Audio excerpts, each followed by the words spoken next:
My dad gave my sister everything. Then the lawyer pulled out Grandpa's secret will and her fake smile shattered.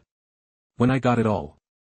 Picture this, I was sitting in a stuffy lawyer's office in Richmond, Virginia, listening to my father's final wishes, read aloud like a grocery list. The wood desk was so polished that I could see my reflection. And boy did I seem lost. My older sister, Sarah, sat across from me, her smile perfected since we were kids, you know, the one appearing to be sweet as apple pie, but below all, calculating. The lawyer, a skinny guy who appeared to have spent decades squashed between the pages of a law book, cleared his throat and began the grand revelation. Everything that mattered went to my sister, the house where we grew up, with its wraparound porch and creaking wooden floors that told 4-generation stories, Dad's thriving carpentry business, 40 years of sawdust sweat and satisfied customers who trusted the family name, and even those old comfortable chairs in the living room which had molded perfectly to Dad's shape over the years. And me? Dad didn't say anything about me, not even a mention, as if I were invisible ink on the family tree. The lawyer finished reading and closed the folder with a firm snap, and for a moment I thought that was it. After 22 years of being someone's kid, I had been completely written out of the story. Talk about a participation trophy, I didn't even get to take part. My sister's response was swift and theatrical. She gasped, grabbed her mouth with her manicured hand and shook her head as if she had witnessed a tragedy, but her eyes were focused on how swiftly she might liquidate Dad's legacy. It was like watching someone try to be sorrowful at a funeral while secretly arranging an after-party. The hush in that room was heavy as molasses. I sat there feeling as if I'd been erased from existence. The lawyer cleared his throat again. Apparently there was more. He took out another document, older and yellowed at the edges, like an antique treasure map. His attitude changed from business as usual to anything resembling surprise. It turned out that my grandfather, Paul, the old fox with a glint in his eye who always seemed to see more than I did, had been playing chess while the rest of us were playing checkers. He'd established a separate living trust 5 years prior, fully independent of Dad's will. The trust said that the property would automatically go to me upon my father's death, but only if I was over 21 and had completed college. Grandpa Paul had left me a stretch of sun-baked land in Floyd County, Virginia, along with an old barn that appeared to have died during the Reagan administration. The lawyer handed me a rusty key, as if he were awarding the crown jewels, and explained that this inheritance was legally binding and independent of anything Dad had decided.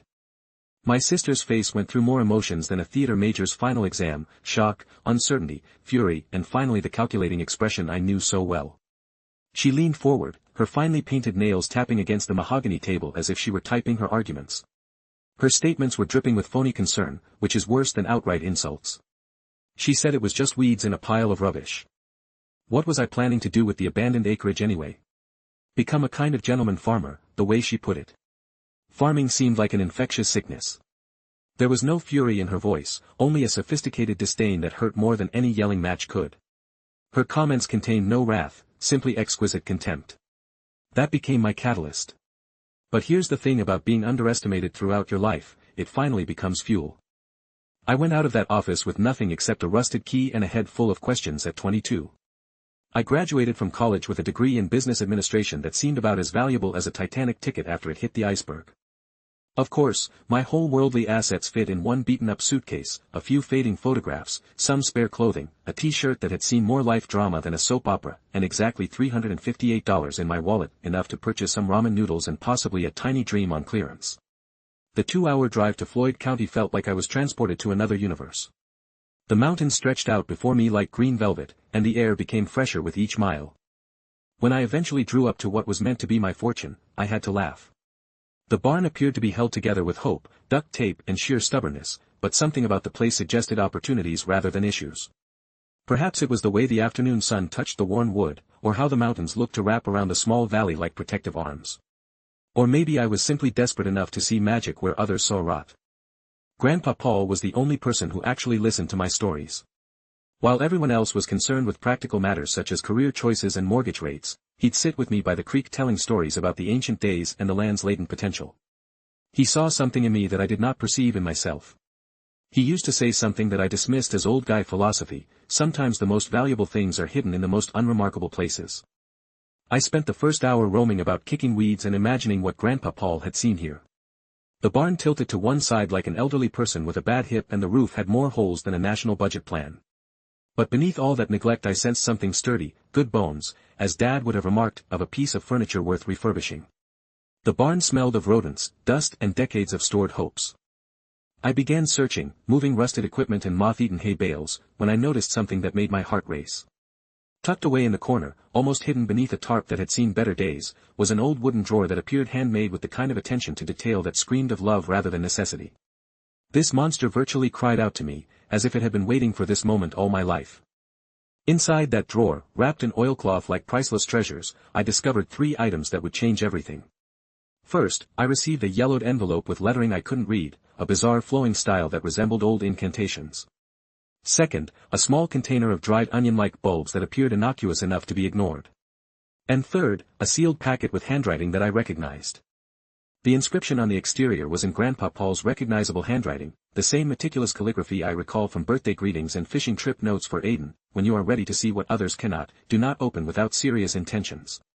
The paper seemed weighty in my hands, carrying more than just words. I sat there on an overturned milk crate, surrounded by the ghost of a forgotten harvest, and opened the letter with trembling fingers.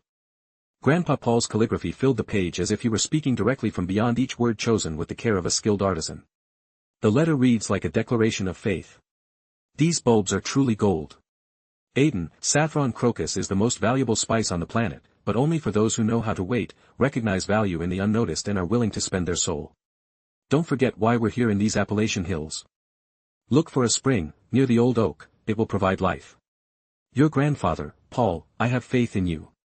Remember my boy, land is the best bank if you understand how to use it. I had to read those words 3 times before they really registered. Saffron bulbs. My grandfather had bequeathed me saffron bulbs and a treasure map for success. Many people would have laughed. Most individuals would have probably tossed the entire mess out and driven back to civilization. But here's what I discovered about rock bottom, it's actually a fairly good foundation to build on. When you have nothing to lose, everything seems like an opportunity. Those seemingly insignificant, tiny bulbs symbolize something more potent than agricultural speculation. They were my grandfather's words of encouragement, his belief that I could turn dust into gold. That night I slept on the barn floor, using my jacket as a cushion and listening to a symphony of country sounds I'd forgotten existed, crickets, distant owls and the whisper wind through trees that had stood since before my great-grandfather's birth. It performed better than any white noise machine or meditation app. I awoke with the sunrise, something that city living had conditioned me to do, but there was something about this location that resonated with natural rhythms I had no idea. I still had the morning light shining through the barn's openings, created patterns on the floor that appeared almost artistic, as if the structure itself was attempting to paint me a picture of possibility. During my first full day visiting the farm, I began to grasp what Grandpa Paul had observed. It wasn't just abandoned farmland. It could be wrapped in neglect, waiting for someone with the vision and determination to open it. Despite years of disuse, the soil was still rich. As I probed beneath the surface weeds, the old oak tree he mentioned in his letter stood watch in the center of what had once been a proper field and, as he had predicted, I discovered the spring near that oak, hidden beneath years of vegetation but still flowing, pure and cool. It was like finding hidden treasure. Only this treasure would keep giving indefinitely. Standing in that field, holding those priceless bulbs and feeling the weight of my grandfather's faith, I made a pledge to him, the earth and myself. I would demonstrate that what everyone considered useless might be changed into something useful. I would show them that sometimes the most essential inheritance does not fit on a financial statement. The bitter taste of that lawyer's office was slowly fading, to be replaced by something that tasted strangely like hope combined with determination. I had my grandfather's property, his wisdom, his mystery saffron bulbs and, most importantly, his steadfast conviction in my ability to create something amazing out of what others considered ordinary. Those seemingly worthless, tiny bulbs were about to become my chance at redemption, my gateway to a whole new life. Perhaps they reflected what most people would consider blind faith, but I was convinced, and sometimes that's all it takes to spark a revolution or at least prove your sister incorrect, which seemed like a solid start. As I stood there watching the sunset behind the Appalachian peaks paint the sky with colors that would make an Instagram filter envy, I couldn't stop smiling. Everyone felt they knew how much the inheritance was worth. They noticed abandoned acreage and a dilapidated barn, but I was starting to see something else entirely, the foundation of aspirations and the raw material for unimaginable tomorrows. The real work would begin, and I had a sense my grandfather's final lesson was only getting begun. Tomorrow brought a wake-up call that was more powerful than my college alarm clock. Saffron is not for the lazy. This wasn't just a weekend gardening effort or a pretty little hobby farm that Instagram could romanticize. This was agricultural warfare, and I was about to discover that the land does not care about your emotions or your college degree. The first thing I learned about saffron growing is that it requires everything from you: patience, labor and information you didn't know existed. I was digging soil, calculating pH levels and researching drainage patterns, as if I were ready for a NASA expedition to Mars. My hands developed calluses that resembled abstract art, painted in anguish, and my legs ached from continual standing, as if I were working 2 jobs at a factory. Those initial weeks were tough in ways I didn't expect. I was ripping rocks from the ground that appeared to have been set there by giants, digging furrows with my bare hands until they bled, and spending my evenings reading agricultural magazines about saffron types I'd never heard of. Crocus and corn proliferation became new language words for me. This was my personal battlefield and I was determined to win the war. Every morning I'd wake up before sunrise, not because I wanted to, but because something inside of me had changed. The earth was now making the decisions and I was learning to listen. I'd stumble out of the barn, where I'd set up a makeshift bedroom, get some instant coffee that tasted like liquid disappointment and get back to work on making this forgotten bit of Appalachian dirt into something special. During those long days of backbreaking labor, I found myself recalling Grandpa Paul's words from our fishing vacations by the lake. He used to say something that makes more sense now than ever before: land always pays back those who respect it. It's like an old friend, the more you give, the more you get. His voice became my compass, my silent companion in this insane undertaking that everyone else said was going to fail.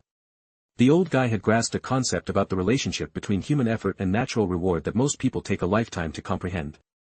Every blister on my hands, every discomfort in my back and every drop of sweat that fell to the ground seemed like I was depositing money into a dividend-paying account. But while the physical labor was difficult, dealing with the local farming community was downright hilarious. The folks at the Rusty Mug, the local cafe that functioned as the unofficial headquarters for agricultural news, looked at me as if I were an odd species that had crawled out from beneath a rock. Their cumulative wisdom distilled down to barely hidden derision masked as polite concern.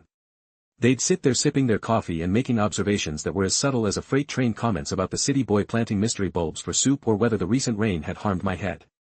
One especially charming fellow joked I might be looking for trouble in all the wrong places, as if saffron cultivation was some sort of dangerous pastime for those with too much time and too little wisdom. I simply smiled and nodded, keeping my thoughts to myself. Let them laugh, I reasoned. After all, the best laugh is usually the last one. These were decent people at heart, but they were also creatures of habit, having grown the same crops in the same manner for generations. Innovation was not their strong suit, and I couldn't blame them for being dubious of something they hadn't seen before. Being the first individual in Floyd County history to undertake commercial saffron farming would either make me a pioneer or serve as a cautionary tale. The jury was still out on which category I belonged to, but each day that went by without giving up felt like a small win over doubters. Just as I was beginning to believe that my only important discussions would be with my blistering hands, fate decided to throw me a curveball that changed everything. Her name was Sarah, and she appeared as if from a turning point scene. Not overly dramatic, just right, the type of presence that changes things without making a big deal about it. Sarah was a Virginia Tech agricultural student who had arrived in rural Floyd County to fulfill an internship requirement. She wasn't simply another assistant. She was a ray of true sunshine in a world that had been mostly cloudy for months. Her eyes were filled with curiosity about everything agricultural and she believed in my crazy saffron project more than I did, where the local farmers saw soup ingredients and questionable lifestyle choices. Sarah saw potential gold. She glanced at my meticulously planted bulbs and began discussing business options, export potential, and what she referred to as artisanal agricultural products. She spoke my grandfather's language of possibilities, but with a modern vocabulary appropriate for someone who valued both heritage and innovation. She became more than just a cheerleader or assistant. Sarah was my intellectual partner, the person who could see the vision I was trying to create and helped make it a reality. She embodied the ideal statement regarding vision and action. Vision without action is just hallucination, but action without vision is a nightmare. We had both, and the combination seemed unstoppable. One of the first practical tasks Sarah assisted me with was fixing the old spring near the oak tree that Grandpa Paul mentioned in his letter. The villagers had forgotten it existed, but she approached it like an archaeological dig: water quality tests, correct legal registration of water rights and environmental impact assessments. She transformed my grandfather's cryptic treasure plan into practical, modern agriculture. She knelt down beside the spring and said, "The land is breathing Aiden." Her words sounded like prayers. She knew what my grandfather was trying to tell me, but she was able to convert his old school thinking into modern, practical language. Sarah also brought something unexpected: social media knowledge. She began chronicling our progress, making videos about what she dubbed gold on American soil. Her content was more than simply attractive photographs. It was storytelling that linked ancient farming knowledge to modern agricultural innovation. She made our tiny saffron experiment feel like it was part of something broader, rather than just one guy attempting to prove his sister wrong. The videos began to attract attention, not exactly viral, but there was consistent attention from individuals who respected the story we were telling, comments from fellow farmers, culinary connoisseurs, and those who realized that true quality requires time and work. It felt like we were creating something more than simply a crop, a community of people who believed in doing things well. Then something extraordinary started happening. Those small saffron bulbs that I planted with more hope than knowledge began to show indications of life. Small green shoots appeared first, followed by delicate purple blossoms resembling tiny stars poking through the dirt. Each fresh bloom seemed like a personal win, confirmation that my grandfather's confidence had not been lost and that all those weeks of backbreaking labor had resulted in something worthwhile. I'd get up every morning and rush to check on progress, counting new blossoms, like a miser counts pennies. Sarah would meet me there most mornings and we'd walk around the rows together talking about harvest scheduling, processing processes and marketing ideas. Those early morning chats, surrounded by purple flowers and dawn mist, were among the happiest I'd experienced in years. But just as things seemed to be going well, my history made an unexpected entrance. My sister arrived at the property like a black cloud moving in before a storm. She emerged from her fancy SUV, dressed in clothes costing more than my monthly shopping budget, and with a smile that did not reach her eyes. She surveyed the property as if she were preparing it for auction, her gaze lingering on the purple blossoms, with scarcely veiled calculating. This was not a familial visit motivated by sisterly care or curiosity about my farming experiment. It was reconnaissance, and I could feel the strain emanating from her like hot asphalt in August.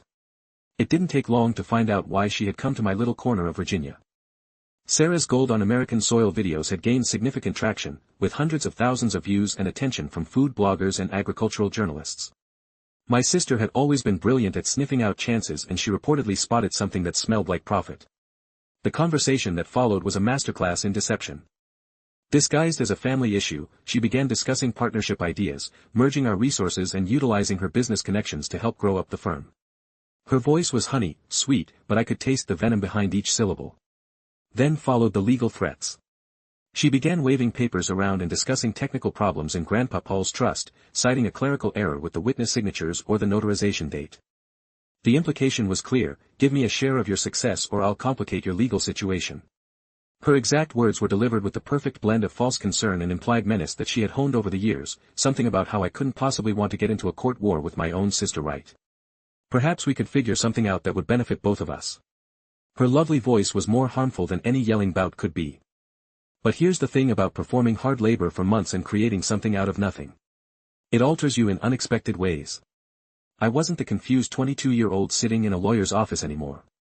I'd grown real calluses, both physical and emotional. I'd discovered the thrill of producing something valuable via sheer labor and determination. I stared at her, then at Sarah, and finally at the purple flowers which symbolized months of sweat, trust, and persistence. Even I was astonished by my response, which was both confident and strong. I informed her I wasn't the same kid anymore, that the land meant more than just real estate or an economic prospect. This was my chance, my inheritance, my pick, and I was not giving it up to anyone, and certainly not to someone who would cheat me when I had nothing. Her expression changed abruptly and in an unpleasant way. The phony care vanished like makeup in rain, replaced by the cold calculation I recognized from our boyhood. She knew that her normal tactics would not work, that our relationship had evolved in unexpected ways. Sarah didn't say anything, but her presence screamed louder than any legal argument my sister could present. She stood like a root buried deep in the hard Appalachian soil, unmoving and immovable. Her quiet strength reminded me that I was no longer fighting this battle alone. After my sister drove away, spinning gravel in her luxury SUV and leaving behind the kind of angry energy that takes hours to disperse, Sarah and I lingered among the purple flowers, processing what had happened. The confrontation had been uncomfortable, but it had also provided clarity. I'd drawn a line in the soil, literally and metaphorically, and there was no turning back. We spent the rest of the day in peaceful calm, tending to the saffron plants and preparing for the harvest, which was still several weeks away. The physical effort felt soothing after the emotional intensity of the morning, and I found myself reflecting on how much I had changed since acquiring this farm. That evening, as we watched the sun set behind the mountains, transforming the sky into a palette of colors rivaling our purple flowers, Sarah made an observation that resonated with me. She stated that finding the optimal fertilizer for growth is not always easy. Plants, like people, grow stronger when forced to struggle for what they want. The first significant test was behind us, but I had a hunch bigger problems were on the way. Success has a way of attracting attention, both positive and negative. And we were only getting started on this adventure. The saffron was growing, the videos were gathering traction, and my sister realized her little brother would no longer be pushed around. For that moment, sitting amid the purple flowers, with someone who shared my vision, anything seemed possible. The hard work was paying off, both physically and figuratively. The soil was responding to our care, the plants were flourishing, and I was becoming the person my grandfather had predicted I would be. The path to genuine gold was proving to be as difficult as he had warned, but it was also more rewarding than I had anticipated. The fields were blooming, and so was I, not into someone new, but into who I was supposed to be. The fields were flourishing, but there was also worry. My sister's legal threats were more than just empty words in the mountain air. They were serious issues that required real solutions. Sarah and I realized we had to act quickly before her lawyers discovered some loophole to exploit some technicality that could undo everything Grandpa Paul had meticulously built. We decided to take a road trip to Richmond, which felt like a combination of detective work and legal archaeology. Our goal was simple: locate someone who could attest to my grandfather's actual intentions and end the inheritance dispute once and for all. The trip across Virginia's beautiful countryside allowed us time to plan, but largely we tried to stay positive while bracing for the worst. That's when we met Mr. Harold Petton, a notary who'd been in Richmond since the Carter administration. This guy was old school in the greatest way possible, the type of expert who kept thorough records and remembered his clients as individuals rather than just signatures on documents. When we heard Grandpa Paul's name, his wrinkled face brightened with genuine familiarity. Mr. Petton pulled out files that looked like they belonged in a museum, but his recall was razor sharp. He told us stories about my grandfather that I hadn't heard before, about how the old guy had been quite meticulous in establishing that trust. According to Harold, Grandpa Paul had specifically stated that he was seeking for the boy who saw with his heart instead of his eyes. These words struck me more than I expected. My granddad saw something in me that I was unaware of at the time. Mr. Petton's testimony was exactly what we needed, official verification that my inheritance was substantial and legally binding. It was a temporary win, but we both knew the real war was just beginning. Someone will always want to take a bite out of your pie, especially if it becomes profitable. The relief I felt while driving back toward Floyd County was amazing. We dealt with the legal threat, the saffron was flourishing, and, for the first time in months, I felt optimistic about this strange venture. Sarah was planning for the forthcoming crop, discussing processing processes and market strategies that made our small enterprise appear nearly professional. However, reality has a way of reminding you that victory laps should definitely be saved for when you truly cross the finish line. We were about an hour outside Floyd, just beginning to see the familiar lights of town glimmering in the distance like scattered promises, when we witnessed something that turned my blood cold: smoke. This wasn't the delicate wisps you get from a fireplace or a controlled burn in the distance.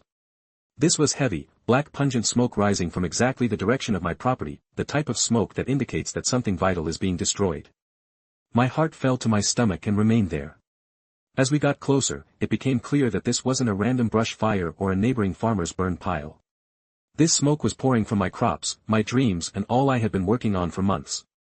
The air seemed to get heavier with each mile, carrying the odor of ruin and betrayal.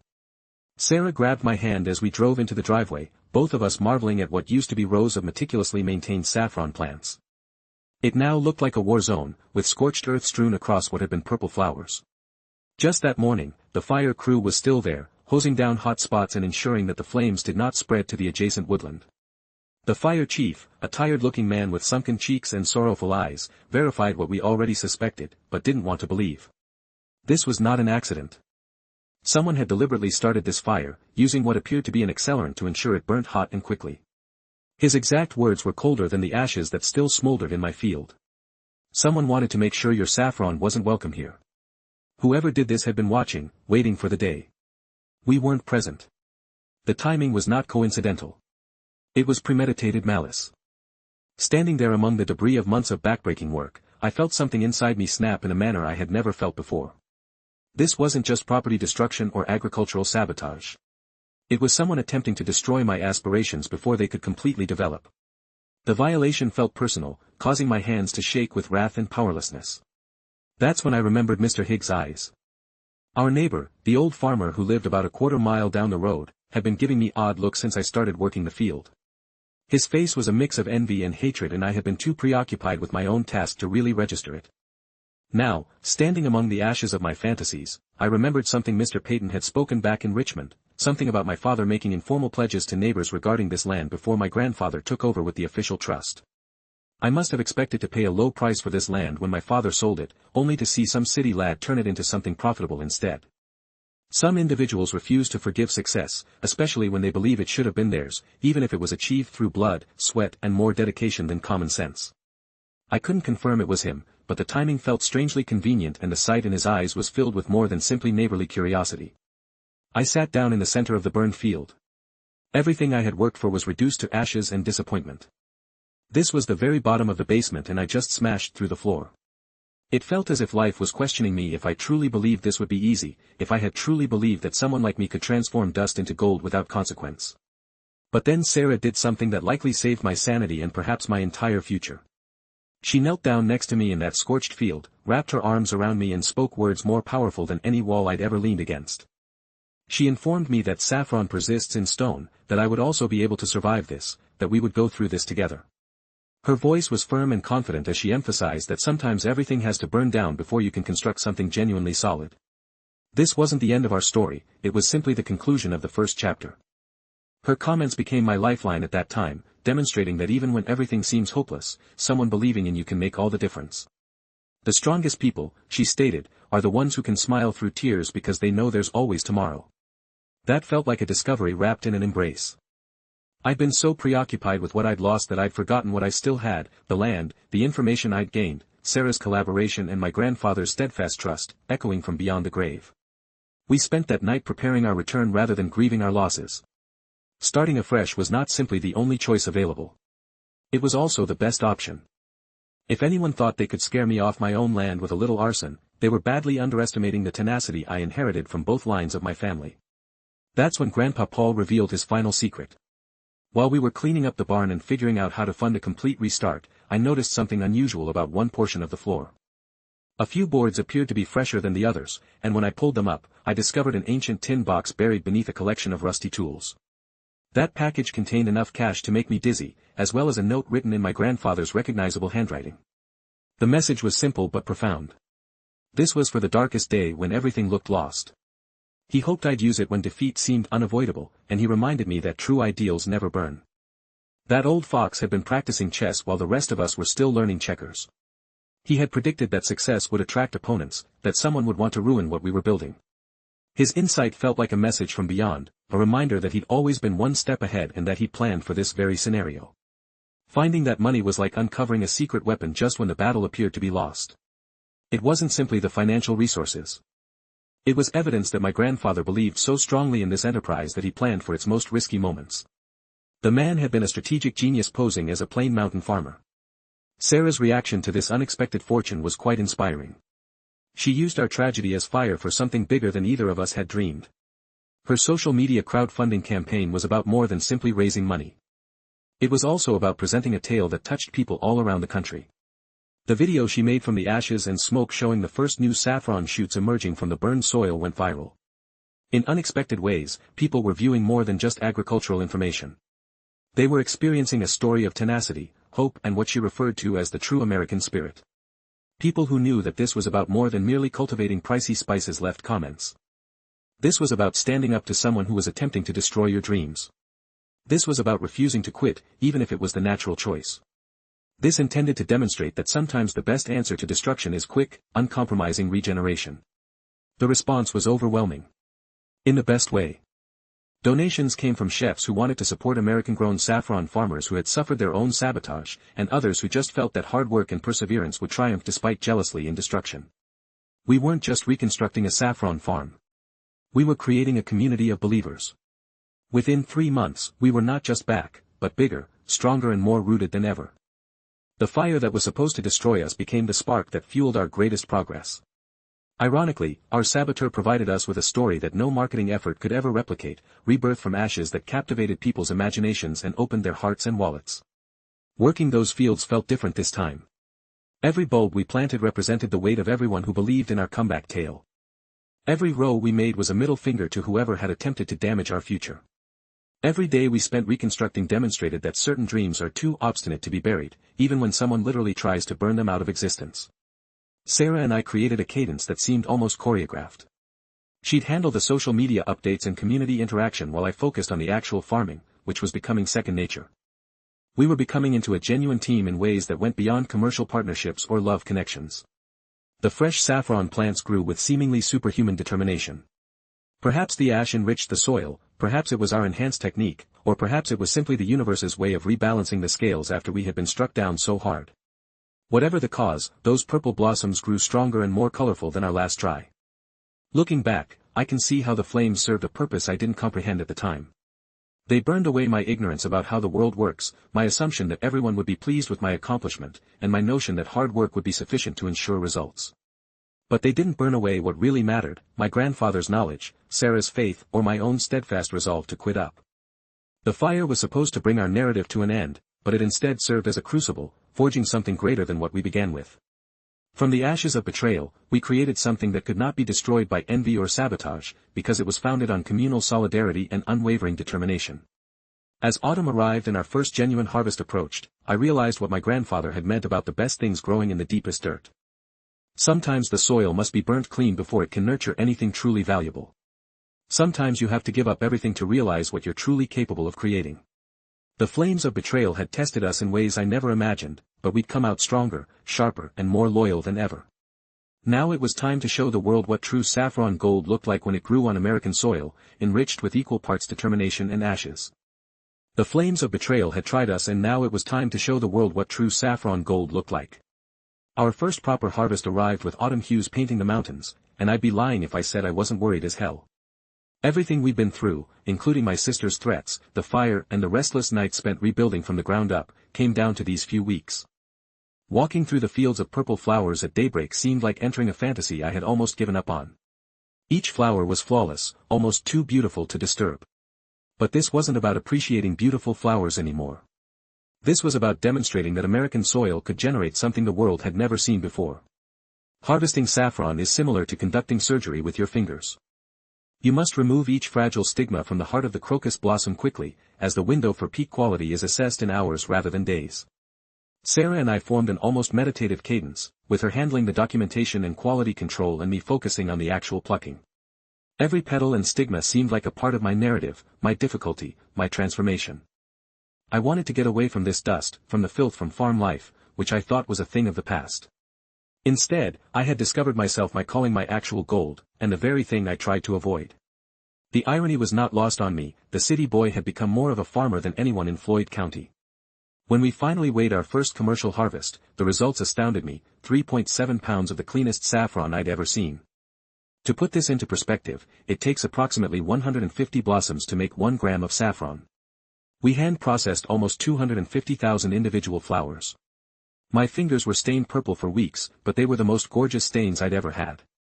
The market's response was quick and tremendous. We were selling wholesale at $3,000 a pound and retail at $20 per gram. In these lovely little glass jars Sarah had created. Each jar bore a copy of Grandpa Paul's handwriting, along with our brand name, Old Dervish Gold. It was more than simply a product name. It was a monument to his faith, legacy, and belief in making the unthinkable become the inevitable. Registering your trademark was like planting a flag on conquered land. We were no longer just local farmers but a respectable corporation with a meaningful identity. The Eco Fair in Denver was our coming out celebration, and we recognized how unique our product was. People were captivated not only by the quality of the jars, but also by the tale behind each one. Food bloggers began calling us artisanal agriculture at its finest. Chefs from restaurants that I had only seen on television were putting orders. Food Network contacted us about sharing our tale. We had progressed from an agricultural experiment to a legitimate corporation faster than I could have dreamed. The financial transformation was far more dramatic. By the end of our second season, we had generated $180,000 in pure profits. This wasn't just nice money. It was proof that if you're ready to work hard and clever enough, your aspirations may become a reality. We bought adequate drying equipment, extended our growing space, and employed 2 local farmers who had previously laughed at our crazy saffron initiative. Watching those same individuals who had derided a city boy suddenly apply for jobs was fulfilling in ways I can't express. Sometimes the best retribution is massive success. However, success also presented new obstacles. Following another failed arson attempt, this one smaller, more akin to amateur vandalism, we put surveillance cameras around the property. I informed Sarah that I finally knew what jealousy looked like. It prefers to remain in the shadows and avoids the light. Some people can't take watching others achieve, especially when it exposes their own shortcomings. The cameras were well worth the money, both for security and for peace of mind. We could concentrate on expanding our firm rather than continually looking over our shoulders, though I must confess there was something darkly humorous about filming our wannabe saboteur fumbling around in the dark like a bargain supervillain. Sarah, the great strategist she had become, began devising ideas that made my head spin. With their scope, she intended to grow into export markets like Canada and the European Union, promoting our product as premium organic saffron from the picturesque Blue Ridge Mountains. Her vision was global in scale, yet grounded in our local history. She had a way of explaining our purpose that sounded almost lyrical. Our saffron was more than simply a spice. It was history, quality, and the American ideal packed into every jar. She was correct, of course. We were not simply marketing a product. We were selling the idea that quality may arise in the most unexpected locations. By the second year we had earned $520,000. The transformation was completed.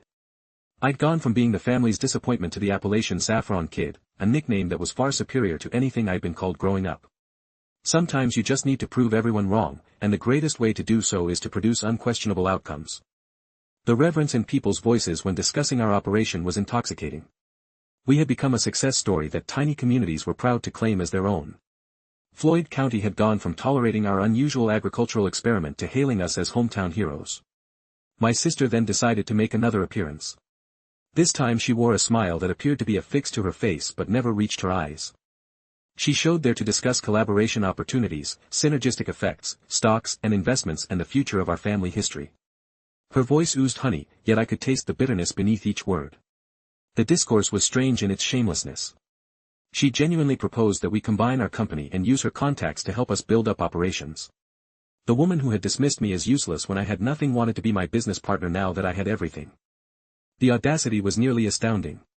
But I wasn't the confused child sitting in a lawyer's office anymore. I had grown calluses, both physical and emotional. I'd learned what real work felt like, what true accomplishment tasted like and what it meant to create something valuable from nothing. Her proposal felt like an insult to everything I had done to get here. My response was calm, deliberate and definitive. I reminded her that she'd had a family when it counted. When I needed encouragement and belief, all I had was dust, filth and an elderly man's faith in my abilities. That dust had given me more than she could have possibly imagined, more than her inheritance had given her. I had found my way and she had evidently misplaced hers a long time ago. Watching her drive away for what I knew would be the final time seemed like ending a chapter that should have been completed years ago. The past has finally passed.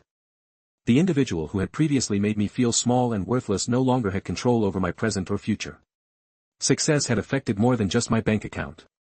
It had also altered my essential personality. Sarah and I stood in our thriving fields inhaling the perfume of success, which smelled remarkably like purple flowers and mountain air. We had created something together that couldn't be purchased, inherited or stolen. We built it through determination, collaboration and the kind of tenacious faith that my grandfather saw in me before I recognized it in myself. The Appalachian Mountains surrounded us like protective arms, and for the first time in my adult life, I felt fully at ease, not just in the surroundings, but also in my own skin, in my decisions, in the life I had created. From beginning, the youngster who longed to escape the dust had grown into a man who knew how to convert dust into gold. The greatest treasures are not what you find, but what you create. And we were only getting started. The greatest treasures are not what you find, but what you create, and by the third season, our creations were nothing short of astounding. 6 acres of Virginia mountain land were covered in purple saffron flowers that resembled a velvet carpet of dreams stretching toward the Blue Ridge Mountains. I still can't believe the numbers, $1.1 million in profit. Who would have thought that dust could change into gold? Not just metaphorical gold, but the sort that pays mortgages, builds futures and demonstrates that sometimes the most insane ideas are camouflaged as the most rational schemes. The change in how people viewed us was almost as significant as our financial achievement. The same farming cooperative that once mocked the crazy city lad and his mysterious bulbs now proudly calls our product Floyd County Gold. We'd progressed from local curiosity to neighborhood heroes, agricultural experiments to regional pride. Sometimes you just have to show folks that you're more than a dreamer. You're a magician who can make dreams come true. The respect in their voices as they discussed our work was more valuable than any apology they could have given for their initial doubts. Success provided us with options that I had never envisaged. We developed the Paul Thompson Memorial Scholarship for Appalachian farm youth who aspired to attend college but had the financial ability to do so. Grandpa Paul always said that true wealth is what you can share with others, and establishing that scholarship seemed like the most meaningful thing I'd ever done with money. Standing at the scholarship ceremony, watching these brilliant young faces light up with possibility, I realized what my grandfather had been trying to teach me all along: success is more than simply personal achievement. It's about using your good fortune to help the next generation. The children who received those scholarships had the same eager expression in their eyes as I had when I first held those saffron bulbs. However, the most valuable riches we had collected could not be measured in dollars or acres. Sarah and I had created something that went beyond professional partnership or even romantic affection. We built a life that felt meaningful, sustainable, and firmly based in the land and our shared beliefs. On a crisp October morning, with the harvest almost finished and the mountains painted in colors that matched our purple flowers, I made a decision that felt as natural as breathing. In the same area where raging flames had previously threatened to kill everything, surrounded by thousands of saffron blossoms wafting gently in the mountain breeze, I proposed to Sarah. The words flowed from a place deeper than my thinking, straight from the heart that she had helped heal and strengthen. I told her that she saw something in me that no one else could. She stood by my side when everything around us was on fire. She'd been my light in the darkness, my anchor in the storm, and my companion in transforming the unthinkable into the inevitable. Without her, this dust would never turn into saffron. Without her belief, my grandfather's faith would have been wasted on someone who was too afraid to take the risks that true achievement requires. She wasn't only my business partner or girlfriend. She was my ultimate gold, the treasure that made all the other treasures worthwhile. Her remark was typical Sarah, practical knowledge wrapped in genuine emotion. Her grin was brighter than the sun above our fields, and her words carried the same steady strength that had gotten us through every hardship. She explained that she had just seen the goal, which was already there and waiting to be discovered. I'd done the digging, planting, and believing, even when it seemed impossible. Now we'd grow that gold together, season after season, year after year. Her eyes seemed like the final piece of a puzzle I'd been putting together my entire life without knowing what the picture was intended to look like. Planning our wedding turned out to be another experience in creative problem-solving. We chose to hold the ceremony right there in the saffron fields, with the Blue Ridge Mountains serving as our cathedral and the purple flowers as carpet. It felt like the only fitting venue for two people who had grown their love from the same soil that had provided us with a living.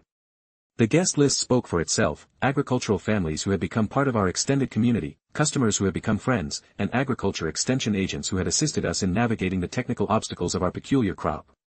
Even several of the guys from the Rusty Mug showed there, most likely to see if the crazy saffron project would result in a crazy saffron wedding.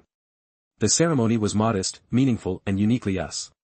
There were no extravagant venue rentals or imported flowers, just two people making pledges while surrounded by their own work and the beauty of the land that had brought them together.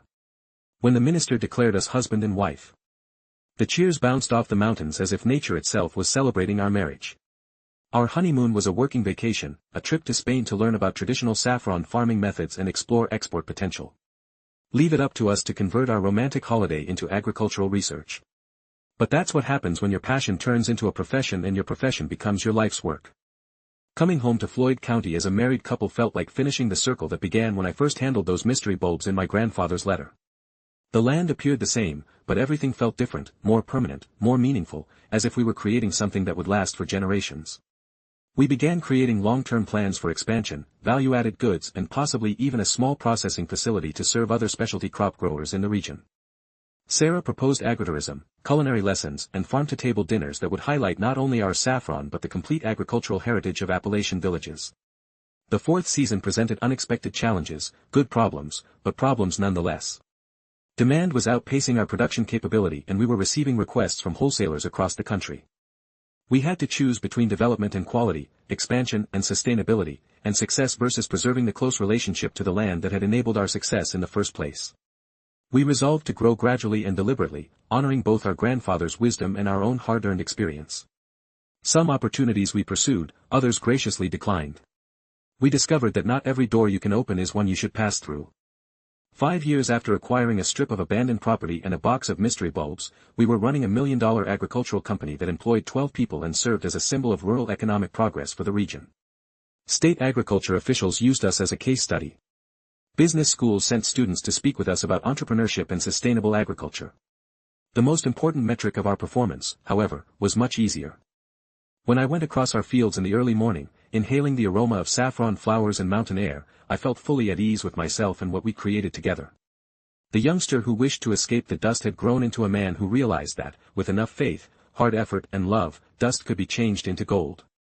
The bequest I believed was useless had become the foundation of a life more valuable than money could buy.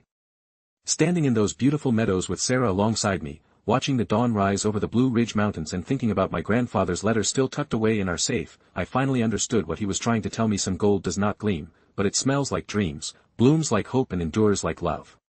They assumed it was dust.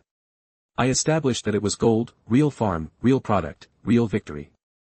And the best part, we were just getting started on the next chapter of a story that would undoubtedly surprise us as much as everyone else. Looking down at your feet can help you figure out where you fit in the world.